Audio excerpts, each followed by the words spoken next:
My YouTube channel. Today I'm reviewing my Glock 22C made in Austria 40 caliber pistol. So this is a polymer, it comes with a polymer frame and a steel slide.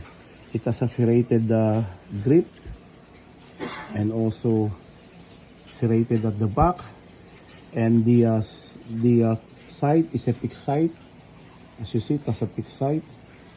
They put some white marking, and it has also the slot. It has a compensator slot in front of this slide. This is as what I said, this is made in Austria. Glock is one of the best home defense gun and a best carry pistol. I went to the range several times and I shot this for more than 500 rounds. This gun is already broken. Since I shot this, I don't have any problem, any FTF whatsoever. As what I am telling you guys, I highly recommend you guys to get this type of gun. And this gun is also, it comes with the magazine, the 10 rounds magazine, polymer is still inside. And I use a ball ammo, it's still. So it comes with the 40 caliber. So it has a cleaning kit. This is the handle and this is the cleaning brush. So the warranty for the Glock, it comes with the 1-year warranty, and it has also the this loading kit for you guys to make easy for you to load the ammunitions. If you guys buy a Glock, whatever brand of Glock, it comes only with a 1-year warranty compared with Smith & Wesson. If I'm not mistaken, it's Smith & Wesson, comes with a lifetime warranty, and Rock Island as well. But this type of gun is a way different from 1911, because 1911, if you will not tune up your 1911, I don't recommend you guys to carry 1911 unless if you guys already tune up your gun. You broke your gun already.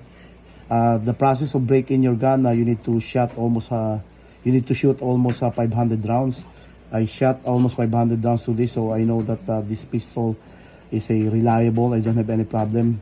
This is a good carry pistol. To disassemble this is an easy. You need to, as you see, you need to half cock this and hold this down, push this down, and you are able to remove this. As you see, it's made of plastic, polymer, and it's still that's a steel as well. And this is your guide pin. The guide pin, it comes with the polymer as well, the plastic, and also the spring. And this is how you guys are able to remove this. That's how you guys will disassemble this.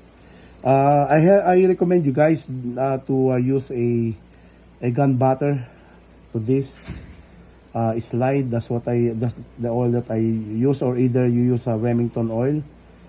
To assemble it, you need to drop this in like this, like that. And you need to put this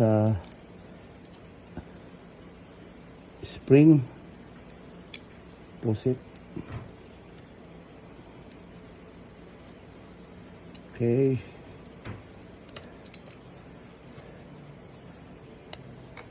After you push it, you need to slide it all the way through, and you need to push it all the way to the back. And this is ready for use. Make sure that you guys, once you hold the gun, make sure it's an empty. To check if it's an empty, you need to cock this, lock the slide lock, and look at